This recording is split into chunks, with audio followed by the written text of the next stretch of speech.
Hey,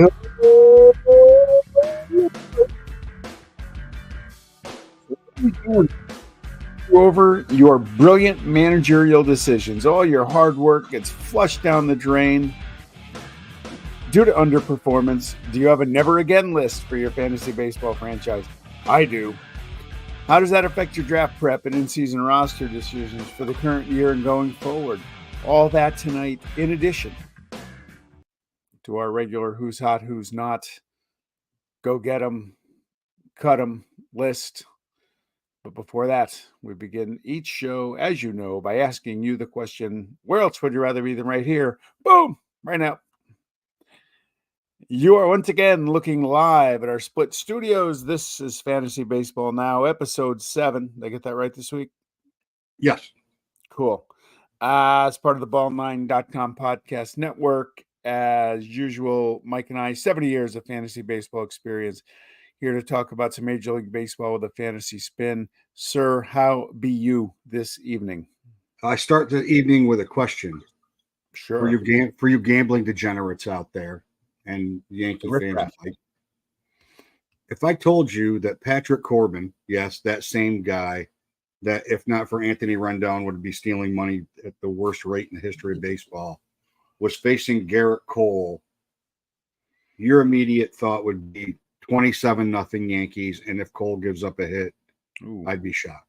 No, down 4-0. Yeah, 6 hits to be exact in 5 innings. Yeah, look at And a walk. He's got 7 punch outs, though. that's baseball, Susan.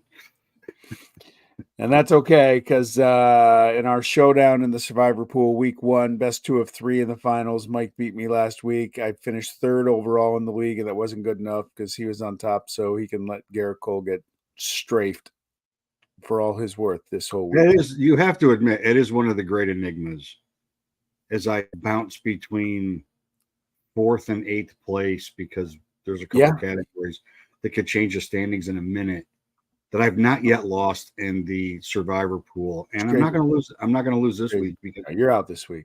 You know what it boils down to? You're all chokers. That's what it boils down to.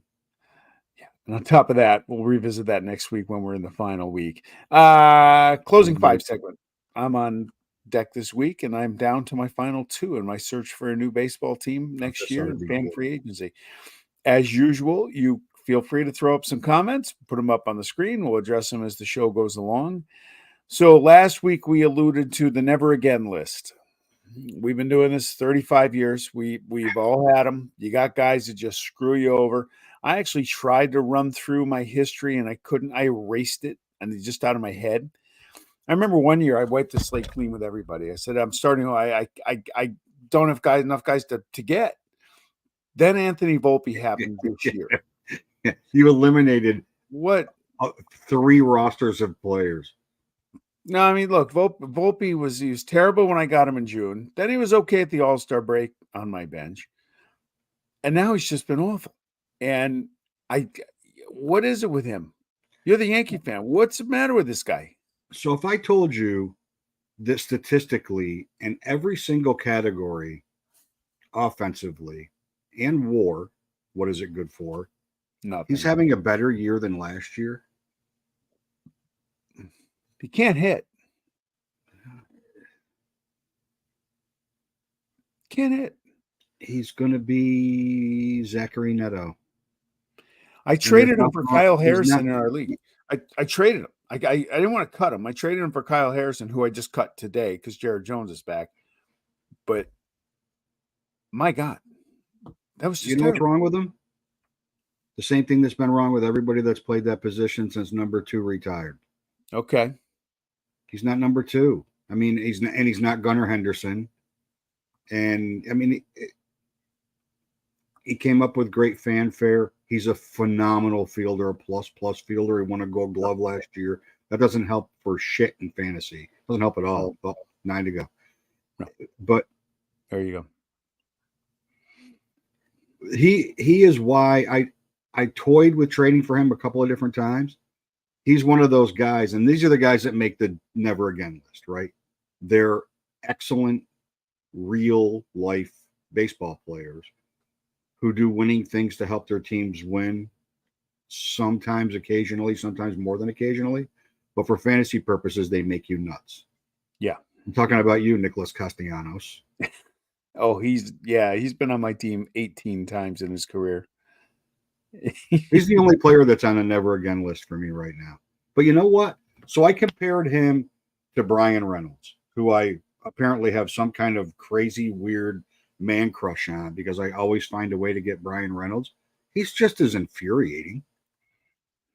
He's just as infuriating. Here's the problem. Because when we started talking about this, and I did just like you, I tried to go into the memory bank, and I'm like, I don't even want to go to like too many Jay Buhner conversations in my brain that I I just would didn't. need a psychologist session if I were to try and Yeah, revisit that. it didn't like I've made the mistake, and I've got a Led Zeppelin shirt on tonight because one of my favorite songs is Nobody's Fault But Mine, and it's nobody's fault but mine that I had a no Mets, no Red Sox stance for a long time. Fair enough.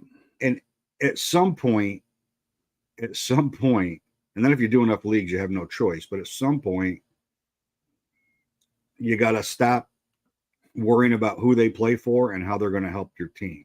By the same token, when you stock your team with teams from your favorite player, you're also limiting yourself. Yes. Right? We have a number of Red Sox fans in our league, and it's very difficult to get a Red Sox player that's worth a crap. Now, right now, none of them are, but No. But their offense is their offense. I mean, they're going to be full of good young hitters for a long, long time. And in a dynasty league, we won't get a whiff of these guys until they leave. And once they get traded, those owners dump those guys. They couldn't dump them fast enough, like Mookie Betts. I'm talking to you, big man. Like you can't get rid of these guys off your team fast enough. But when they're on the Red Sox, you got to have them. So I think it's a we got a bunch of teams that have a no Yankee stance, just as I don't have a no Red Sox stance. In fact, I've tried to get Red Sox players this year, and I'm trying to get them from the wrong guys. They're just not going to trade. But I think you hurt yourself. You really limit yourself when you start putting guys on a never again list. Even though, first time is an occurrence, the second time you're starting to build a pattern, and then the third time you just get to that point where that's it, right? I'm not doing this anymore. Well, here's the problem. Yeah, just because one bad year doesn't equate to the same thing 2 years from now. Okay, so when I don't put Volpe on my charts next year, okay, I'm hurting myself maybe for a year because he's got talent. He's just absolutely screwed me. Or you might never get him, or you might not get him for 5 years. Or you might not get him for 5 years, which right now, if you ask me, I'm fine with that. That's the danger of that list. 1 year doesn't necessarily carry over to the next. The problem is getting to the draft, clicking on that guy's name or mouthing it and saying it, because once you get him, let's say I draft Volpe next year, and he goes opening weekend and he gives me an 0 for 9 with a walk and a caught stealing. I'm cutting bait. I'm already looking to trade. That's the problem. You're not even trading him at that point. You're cutting. You have a short tolerance for those guys after they screw you over, and that's my biggest problem after all these years. Is I don't forget. I'm still pissed off about the Red Sox beating the A's in the '75 playoffs. All right, I haven't gotten over that yet. It was a couple of years ago. So, my only list at this point, and it killed me this year because he's having such a phenomenal year, are guys like Marcell Ozuna. Like I'm just like I have limited morals as it is, but that one's that morality thing. And owners have done that. We've been doing this for 35 years, and you get, allegations of steroids, and all of a sudden guys aren't going to have those guys on their team. They're just not. Ozuna was on my team during that, and I did cut him as soon as it came out. And you were right to do that. I almost in my National League only league tonight, I was looking for a pitcher in Domingo Germán, who's been pretty good for the Pirates. I'm like, nah, I'm not doing it. No. I'm just not doing it. I'm not doing it. You got to draw a line someplace. It's a hard sell. I'm trying to think of who else. Oh, you know who else is on my? Even though I tried to trade for him a couple weeks ago, because I'm doing what I can to get up there and make the miracle come back. Blake Snell has bad memories for me. You know why? I traded him a few years ago at the height of his dominance with Tampa for a very young Juan Soto, and I'm still upset about that. Yeah, And but that's you why should still have that guy on your team. when I think of Blake Snell, I think of I traded Juan Soto for him. Good job. And Snell proceeded to be dog shit for me. So get over that hurdle. It's not easily done for me. You have a long historic track record of trading potential or not even potential future Hall of Famers, because we have been doing this for 35 years. Yeah. Kirby Puckett comes to mind. That I got Juan Gonzalez for him, a young Juan Gonzalez. I just think, yeah, that was, at the time that was probably a great trade. I just think you. So Volpe's a great example, right? All the great shortstops get saved. So it's already slim pickings going into the draft. You're trying to figure out who it is, and you read the reports out of spring training, and he's having a great spring, and you're like, Christ, I'll take him. Yes. But then you're also burning a roster spot on another shortstop to hedge your bet against a guy that you don't want in the first place that you already have. So it's similar to the to our cut him thing. If you're going to stick him on your bench and you're never going to play him, and it's not somebody that you might, especially at this time of year, you might not potentially keep in a dynasty league, then what's the point? Yeah, you know who I was famously, it just popped back into my head. One year I saved, I think it was 2013. It was the worst keeper class of all time. I saved Justin Upton, thinking, oh, this is the year. This is the year. He was gone within 10 days. Yeah. I traded. I had to get cut bait. I didn't want to keep him, but I didn't have better options. That's a different list. The different list is, this guy should be really good. Why isn't he? Yeah. And this is the year he's going to be really good. And I'm going to have him in the year that he's going to be really good. And he ends up not being really good. That's both of the Uptons, for that matter. Melvin as well. That you're like, man, these guys are going to be great. Randy Arozarena is starting to fall into that category. Though he's better on the Mariners, where because he's gotten big hits in big spots, it always seems like he's a more productive player than he might actually be. Yeah. So you get fooled into him. So that goes into I'm never having this guy again too, right? I got fooled into thinking that they were what everybody would like them to be and not what they actually are. And they disappointed me and ticked me off, and and they cost me the league, and they didn't cost you the league. It's the other 31 moves that you did or didn't make that cost one player never cost you a league. Yep. Right. You can always look at the draft and go, just like in every sport, you can look at the draft and go, why did we take Sam Bowie? We could have taken Michael Jordan, right? Like, you can always do that. But at the time, we're not, for the most part, until we get to the deeper part of our draft, we're not drafting futures. We're drafting to win at that time. Living now. Like, I don't have a third baseman. I need a third baseman, right? Yep. I guess I better grab Mr. May, Matt Chapman. And then June 3rd, you're like, why did I do it with this guy? Yeah, well, it goes back to the whole thing too, of knowing when to cut bait and when to be patient too. But again, it goes back to, on the never again list, that when you get those guys, are you going, that's why I stay away from guys I can't stand. Because I know I'm going to have no threshold of tolerance for bad performances, and I'm just going to screw myself and delay filling my team. Yeah. Yeah, but with the exception of probably the top 20 hitters and the top 10 pitchers, every single other player in baseball could make the never again list in some way, shape, or form. I mean, they're all streaky. If they weren't, then Joe DiMaggio's hitting streak would be in jeopardy every year. It's just that some are streakier than others. Some are, and when they're in that's when they make the never again list.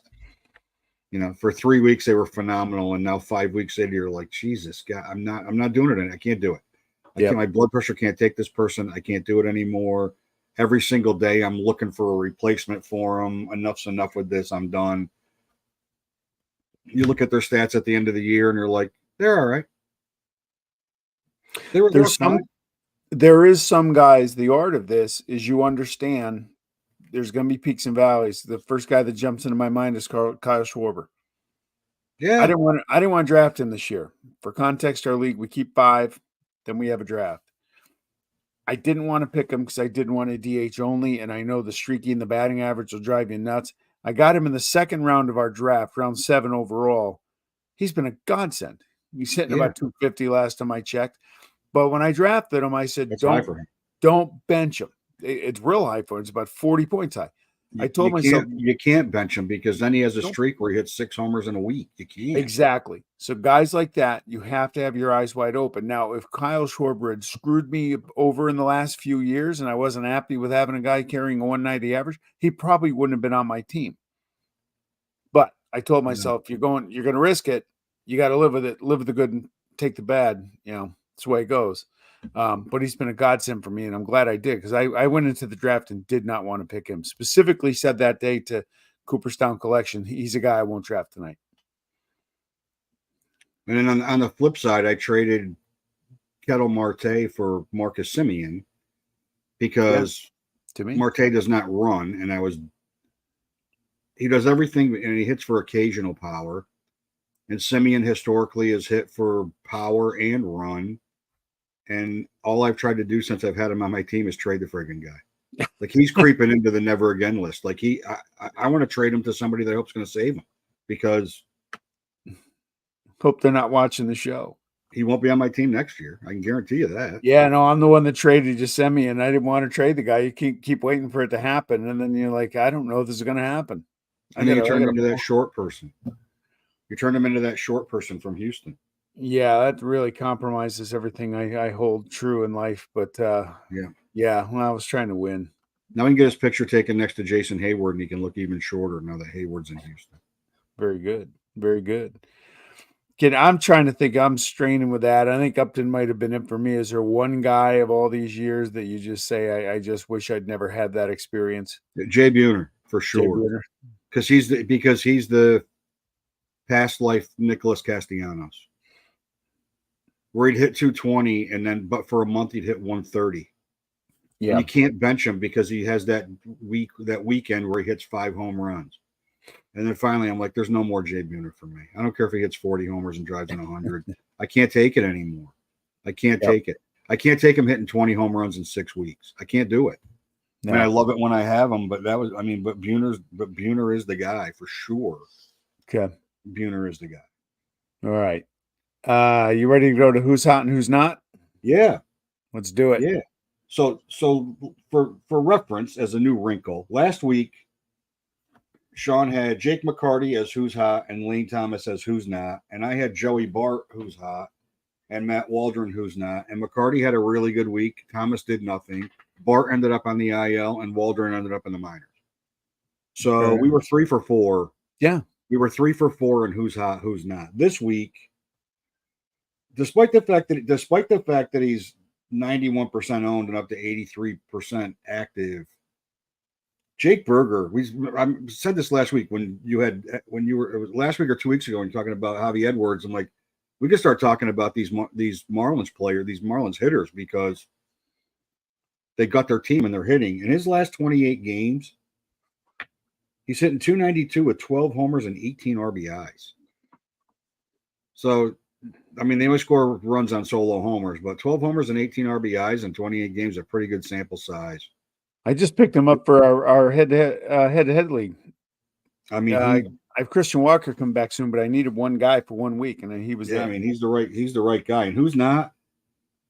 Ever since he shut the Yankees down to almost nothing, Taj Bradley is 0-4 in his last 4 starts. He's pitching to a 7.96 ERA, not good. A 1.62 WHIP.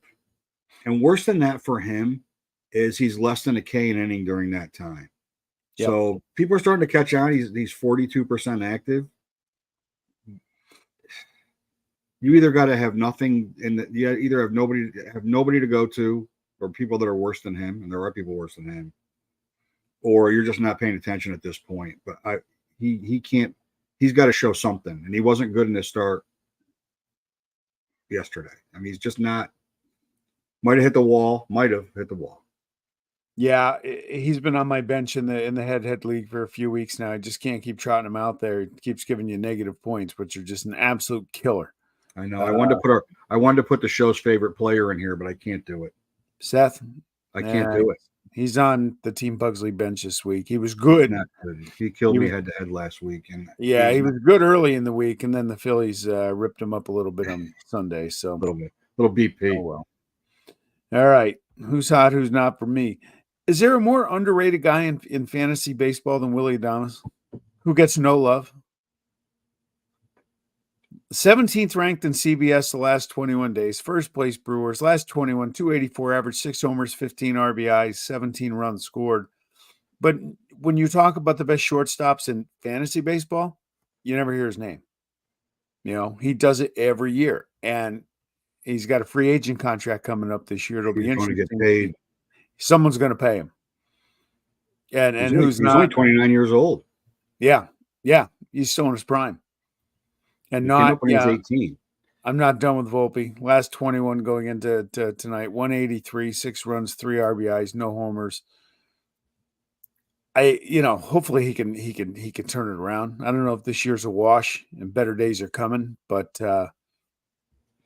not for my team. No thanks. I'm out. Well, look, you can go get Zach Cozart. No, I don't need to. I got Mr. Wynn in St. Louis and Jacob Wilson, the phenom, activated by the Oakland Athletics Baseball Organization. Him and his career 1,000 batting average. Hey, 1 for 1. If he can maintain that, then he'll be great. 1 for 1 before a 5-week injury, which made me suffer through the Volpe era. Exactly. All right, go get him. Cut him. Last week, Sean had Michael Kopech to go pick up, and he was right to say that, and Taijuan Walker to cut, and he was 100% right. I watched him pitch on Friday night. That was painful. Now, Ranger Suarez came back. He may not get another start. And I had Adrian Del Castillo from the Diamondbacks to pick up, and he hasn't slowed down one iota. And Nick Lodolo to cut, and he was worse than he was when I said to cut him in his last start. So we were we did pretty good there. That's unlike us. Usually we were 7 for 8 on these. Usually we're like 3 for 8. So maybe last week was an outlier, or maybe we're paying a little more attention. No. We're on a streak. We're on a run. So speaking of shortstops to go get, Harold,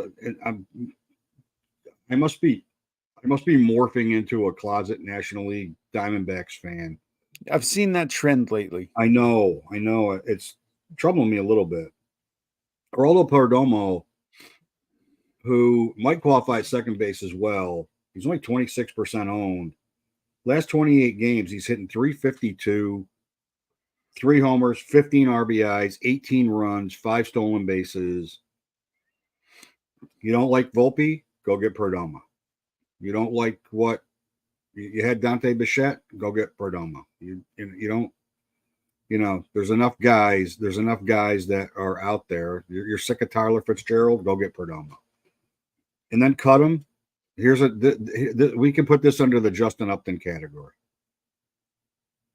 Why Mackenzie Gore is still 55% rostered in any platform?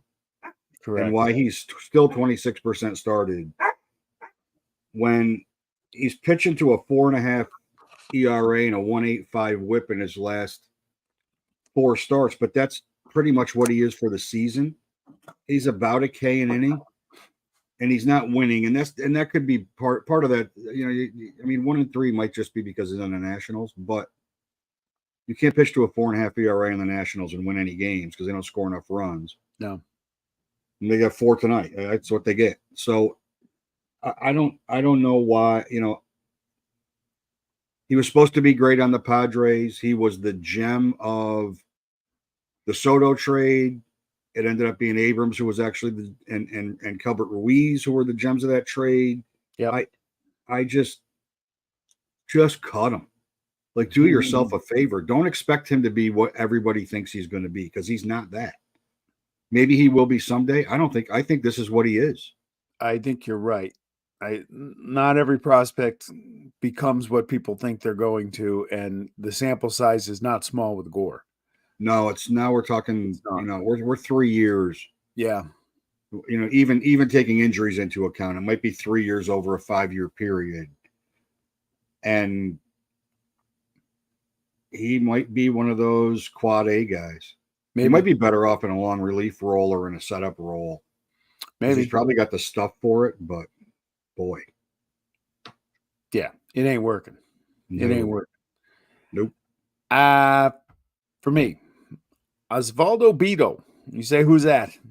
Part of the resurgent Oakland Athletics. 51 Ks in 50 innings this year. Starter, 3.24 ERA, whip 1.14. In his last 3 starts, 17 innings in all, he's allowed 2 or fewer hits in each of the 3 starts. He had a bit of a rough outing 4 starts ago. Rostered in only 37% of the league, started in 20%. I actually had him on my team, but I had to cut him with some guys coming off the IL. But he's got to look at. The A's are winning some games. You might get some wins out of them too. And for whatever reason, you talk about Gore still being rostered. Jordan Montgomery, he of the 6.44 ERA, 1.67 whip, and the worst stat of all with Jordan Montgomery, 67 strikeouts in 95 innings. That's not a bad strikeout. That's just grotesquely bad. He's still rostered in 53% of CBS leagues. I'll give you a little bit for guys that stop paying attention this time of year, but 53% are still holding on to this guy. He's out of the rotation. He's in the bullpen. I don't see the value there. Cut bait, run fast and run far. He was awful when he finally got around to pitching. Yeah. Then he got hurt. And then he had like a 5. He might have made the Who's Hot list when I go back through this at one point, because he started putting some really good starts together. And then you're like, geez, they're getting Eddie Rodriguez back, and Kelly's back, and Gallen's back, and then they got Montgomery and Nelson and Fott, and Montgomery's going to end up out of that rotation. Yeah. Like they're right on the Dodgers' heels. Well, you could take a flyer on him next year. Look, this year was a mess for him, right? Snell's gotten it together. Montgomery hasn't. He's the only one of the 3 that probably won't opt out, because he won't get paid that second year deal anyplace else. He's going to be a 1 for $12 million guy next year. Okay. And I wouldn't be shocked at all if Snell and Chapman both opted out of their deals for year 2. They were 1-and-1s, and it's player opt out. It's not team. I think it might have been mutual, but Snell's definitely getting paid. Oh yeah, he's been unbelievable. He's been unbelievable since he came back off the IL the last time. He did this last year. He was unhittable the second half last year. He does it every year. His first 5 or 6 starts for the last 4 years are abysmal. Like, who is this guy? And then he size Snell the rest of the season, and he pitches to such a low whip, and he strikes so many guys out, and such a low ERA that he eats into that terrible start so quickly that he goes from a guy with a 6 ERA to a guy with a 2.5 ERA in 5 starts. Yeah, it's amazing. It's amazing. But he still walks a ton of guys, but he doesn't give up any hits. What do you have Sunday? 6 walks and no hits, right? Yeah. I mean, it took him 87 pitches to get through 5 innings the other night because he walked 6 guys. Yeah, it's crazy. But you can't get a hit off him when he throws it over the plate. No, you can't. You can't hit it. You can't hit him. That's crazy. Crazy stuff. It is. Speaking of crazy. All right. Closing 5. I'll take it this week. It's time for a slump, and I'm talking about Gas House Gorillas baseball. Mike and I, we touched briefly on the Survivor pool. I ran second all week last week. I lost a brutal one. I'm wishing just a lot of bad juju on your fantasy team this week and next. You can come back mid-September and make a run to 5th place and out of the money if you want. But for now, bad.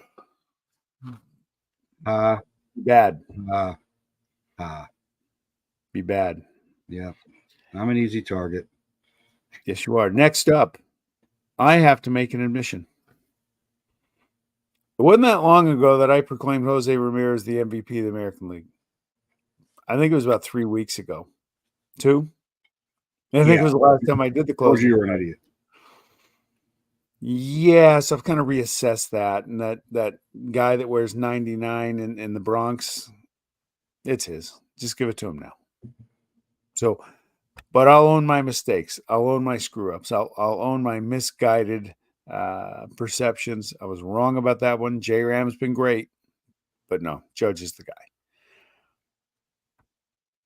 The media should not create the news. So this is. I'm going to go into this a little bit. For those that don't know, I've been doing the sports writing thing 20 years total. The last 17 as a freelancer for the Times Union here in Albany. And one of my rules is the media, you don't want to make up the news. You don't want to make the news. When I go to a high school track meet, I don't look left, right, left on the track to make sure I don't get run over or I walk into somebody competing. I do it about 38 times just to be sure. I don't ever want to be out there. What bugs me this week about this ridiculously stupid story, headline clickbait, Danny Jansen playing in the same game for both teams just to get web clicks. What is that about? If you hadn't heard, he was on Toronto earlier in the year. They were playing the Red Sox. The game got suspended. They resumed it yesterday, and Jansen's now a member of the Red Sox, and he was going to play in the game. So, yes, it's a novelty. He became the first player ever to play in a game, an official game for both teams. That's true. He didn't play for the Blue Jays yesterday. Okay. Not a major story, but it's on the front page of everybody's freaking website. Stop. Stop. There's nothing else to report on in sports other than something stupid like that to make me take my time and say, well, what the hell are they doing there? I actually had to call the big man and say, he's not actually playing. Is the rule that he has to play for Toronto?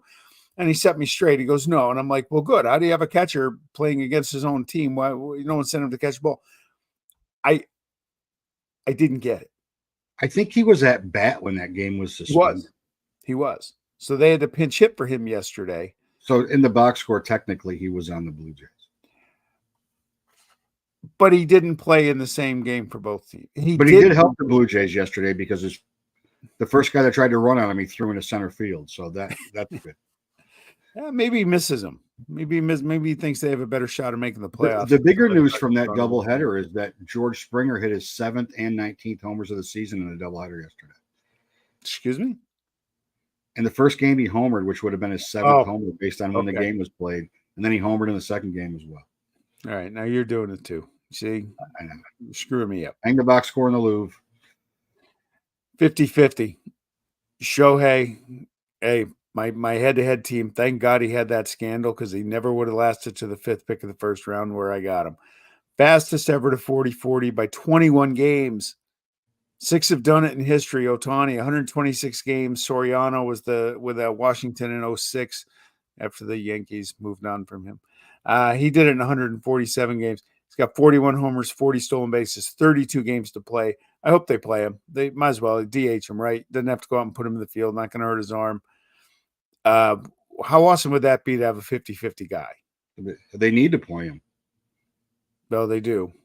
They don't have the luxury. They don't have the luxury of giving anybody a day off right now. Okay. Now, and then there were 2. Oh my God. So I will give the caveat: the A's are never moving to Vegas. I think they're going to end up in Sacramento, even though there's no stadium there, and they're going to be playing on artificial turf in the 115-degree heat and all that good stuff. So once the A's leave Oakland, and their last ever game there will be the night before my birthday in September. I'm not sure what to do with it. I watched some of the A's game on Friday night, just kind of see the Coliseum a little bit. And then JP Sears was getting wrecked by the Brewers, so I turned it off because it was just boring. So fan free agency, I've whittled it down. We came into the week with 4 teams left: the Braves, the Phillies, the Red Sox, and the Orioles. And we've cut it down to 2. Gone. And then there were 2. And then there were 2. The Red Sox really were only on that list, one, to aggravate you. but also the fact they're 3 hours away from me. And as much as I hate the Red Sox, I really enjoy Fenway Park. And I was like, maybe I'll just latch onto the Red Sox. I'll get over the 75 playoffs. But no, can't do it. And you know what? The Braves, they got my favorite player, Matt Olson, on there and everything. They're just not doing it for me. Not doing it. So it's down to the Orioles and the Phillies. And each team had an audition for me on Friday evening when I was home. And Taijuan Walker was Taijuan Walker. And the Orioles had a really nice rally. And my man, Anthony Santander on Team Pugsley Baseball, hit me a granny in the 8th inning, helped them win the game and helped my team finish behind you in the survivor pool. So it's the Phillies and the Orioles. One of the two gets a pretty good fan. Gets a It's the pretty Northeast Corridor. They got to be a Northeast team. I'm tired of It's the 10 I-90. o'clock. It's the I-95 corridor. Both great stadiums, both great places to watch a game. Philly fan base is 1,000 times more passionate than those crybabies down in Baltimore. Idiots. Bitch that your owner doesn't do anything for 100 years and you get a good team and you don't go to games. I mean, shut up with that. You'd fit in at a Philly. You're kinder, gentler. You'd be better served to bring the boys to an Oreo game. Yeah, I've been to Philly with you. As opposed to having to answer the question, what does that word mean, like 31 times during a Phillies game. We were there with the Jose Fernandez game. We saw him pitch. May he rest in peace. Yes, and that guy, remember that guy in the upper deck in left field screaming at Christian Yelich just for no reason? The guy near us was going to go up there and shut the guy up. Yeah, it was a swearing fest. Not that, yeah, it's a little it's a little different now because ticket prices have increased, and it's not easy to get tickets. It's not easy by any stretch of the imagination unless you're here and you got a guy because in Philly everybody's got a guy. So, but it's a great atmosphere, and they're really good. They're really. I still think they're the best team in the National League. So I still think they're going to make the World Series. They're beating up on the Trash Tros tonight in a World Series rematch, starting pitching matchup between Verlander and Aaron Nola, and it's not going well for the Astros. And the Phillies need to turn around anyway. And if you're a Phillies fan and you want to go to a game, you got a free place to stay as long as I'm here. There you go. Though I guess you got to put up with me during that time. So is it really free? And the fridge is full of beer, and the liquor cabinet is is always full of beer, well stocked. The liquor cabinet's mostly Kyle Finnegan on to get Team Pugsley a save tonight in the Bronx. He just gave up a double to Jazz. Yeah, my guy. 4-1 now. So just back to the Ohtani thing, because I saw an interesting take on this from one of my favorite friends on Twitter, Emily Nyman, who made a great point. When Acuna was going crazy last year, 30-70, everybody was going crazy about how awesome it was. Ohtani's doing this, and Yankee fans in particular, like, this is the stupidest thing ever. It's empty. It doesn't mean anything. If he does 50-50, that'd be unbelievable. That means something. It's an element to it. The reason I think it would be more meaningful is it's an element to his game that was kind of there. He was a 20-ish stolen base guy when he was on the Angels. But for him to all of a sudden get 50 stolen bases, the power's the power. Yeah. That would be amazing, right? That would be amazing. I'm sure there's some would say, hey, with what they're paying him, he should approach 50-50. Which is it's a little much. With what they're paying him, he should hit 150 homers and blah blah blah blah blah. They paid him. It's not his fault they paid him. No. I mean, they offered him the money. Same thing's going to happen with Soto. He'll have the second richest contract, the second highest guarantee in the history of Major League Baseball in the offseason from somebody. Probably one of the two New York teams. I hope it's mine. and not Steve those Sloan. now tail spinning bags of crap from shitty field. Jeff Passan of ESPN did his free agency. I read that. Yeah, Mets and Yankees for Soto. That's it. Well, that's where the Adames thing struck me. Not only that, because I earlier in the year when I was struggling at shortstop, and the owner that has Adames has two. He has Corey Seager and Adames. I tried to get him, like, I'll fix you, you fix me kind of trade, and he was off to a really strong start. And he's usually like a 220-ish hitter with decent, power numbers and decent RBIs, and he's pretty productive. He's been a pretty productive player for his entire career, and he's a solid shortstop. This year, he's going to end up with 100 RBIs. Yeah. On a team that I didn't think anybody was going to have 100 RBIs, to be quite honest with you. I think when we go back and look at what we talked about for where teams were going to struggle when we did our previews by division, I think we both agreed that the Brewers were going to have trouble scoring runs, and yeah, that's not been the case. I didn't think they'd pitch either. They lost Burns. Woodruff is out for the year. Yeah, didn't see that one coming. Anywho, 4-2 now. Yankees are trying to claw back. Volpe, I don't know if you got a sac fly, but you got Jazz in. So Austin Wells coming to the plate. With that, hey, did El Jefe get us set up on Apple yet? I don't know. Okay, so. I don't think so. Okay. He's been traveling the globe, so I'm not sure he's jet setter, the creator of Ball 9. We are the adopted child of Ball 9, so I don't know if we get the attention. And on top of that, I think he's live now too. So that's okay. All right. On that note, smash the like button, subscribe icon, YouTube channel, future episodes, follow us on Twitter, Taking the Podcast Weekly. Yeah.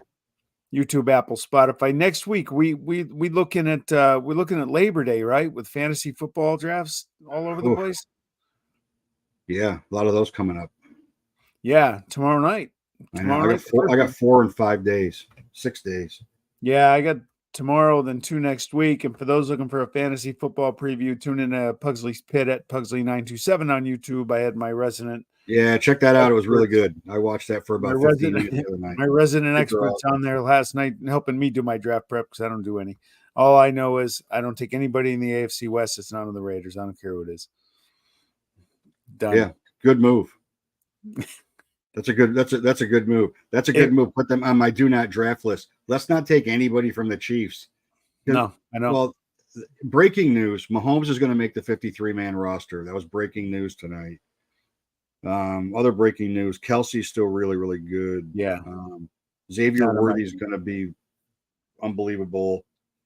Their defense will be good because it always is. That's a good position to take. Just cross every other AFC West team off your roster. I mean, I can see you taking no Broncos. I get that, and I might even see you taking no Chargers this year because I think they're going to. I don't think they're going to be very good. No, he's going to rip that. He's going to rip that down over the next 2 years. He'll burn that roster to the ground. Yeah, and Herbert sucks.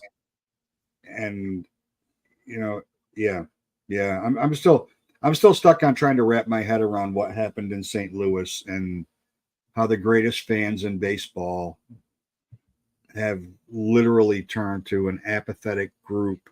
They've stopped coming. It's unbelievable. It's unbelievable. Yep. Like it's unbelievable. It's amazing to me that and I lost my bet. That Carlos Marmol would have been the first manager fired when Scott Service got fired, and he should have gotten fired probably a month ago. Right? Another never again guy, another never again candidate got that job, and Danny Wilson, who was always going to be the next great power hitting catcher, and then everybody would have him for 3 weeks, and he'd hit 180, and you'd be like, "This guy, enough." And then he'd languish in free agency and hit 9 homers in 3 weeks, and then he'd get picked up, and then he'd go 0 for 51, and then he'd get dropped again. Yeah, my head keeps shooting back because Kyle Finnegan is doing everything he can to cost me a save for Team Pugsley baseball. 2 on for the Yankees, 1 out in the 9th, 4-2 Nats. Yeah, So just like next week when I'm going to be like folding cash in front of you that I won from the survivor pool. Would it shock you if the Yankees won a World Series this year? Yes. It probably would shock me a little bit too because I don't think their bullpen's good enough. But Yeah. I don't know. The those two guys, rotation those two shaky. guys hitting second and third, and now the guy hitting Oh, cleanup. they're scary, but it's the The Stroman team that Rodon. the team that's 26 games over 500 with Stanton in the lineup and Yeah. one game over with him out of it. That guy. It's the Stroman Rodon Cortez thing that scares me. Clark Schmidt's coming back. He's going to save everything. Yeah. Okay. Hang your hat on that one. Yeah, you might want to if he's sitting out there and he's not on somebody's injured list in your league, you might want to start following his rehab starts because his first one was phenomenal. All right, Jared Jones back, by he's the way. going to go in that rotation, and if you're chasing wins and chasing strikeouts, he may be a freebie in September that you weren't counting on having. Did you know, by the way, as you were bashing Nick Castellanos, he hit a 3-run homer? Of course he. You know why? Because I was bashing him. Yep, that's exactly why. He's on a tear right now. The last 4 or 5 games, he's been phenomenal. Yeah. The 11 games before that, not so phenomenal. They were. I watched the game last night, and Kruk called Harper's walk-off base hit as he was in the dugout. Yeah. He hadn't even gotten to the on-deck circle, and Kruk's like, he's going to win this game for us. Sure enough. Looking at Jared Jones back tonight, 4 innings, 5 runs, 5 hits, 3 walks, 4 strikeouts. Yeah, okay. Not spectacular, but he is back. Let him work it out for a start or two, and then get him back but in the lineup next week. The Pirates are caving in, and our darling team, the Royals, are now in position that they may win that division. They might. And what a story would that be? Because the Guardians have totally dropped off the planet. Correct. The Twins are what they are. They're not playing well. The Royals are not slowing down at all. No. In fact, they're playing better ball now. Twins are down 4-0 tonight. Royals lead Cleveland 2-1 in a rain delay.